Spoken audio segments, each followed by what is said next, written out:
Have you ever cooked rice before? Some people prefer to soak their rice before cooking it, which could reduce the cooking time. And this is because rice grains can start to absorb water before they're put on the stove.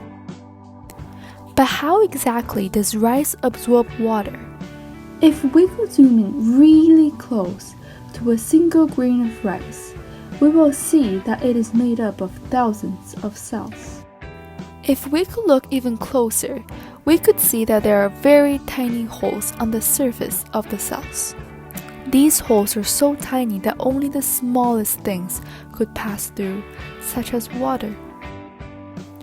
Since the rice that we buy from grocery stores is pretty dry, it doesn't have much water inside its cells. As we soak it, our rice is completely surrounded by water. And water does not sit still.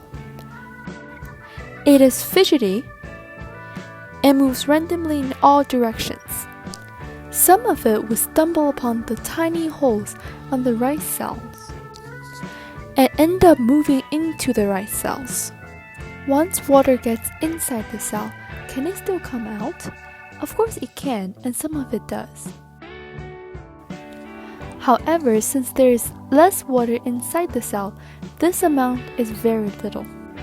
For example, you may see 3 molecules of water going in for every 1 molecule of water coming out. In this case, the inside of the cell still gains 2 molecules of water.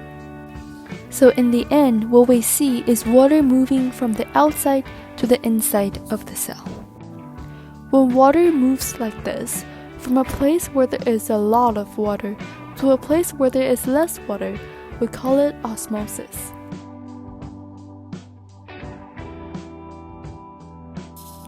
And now you know, osmosis is the process responsible for getting water into rice to make it delicious.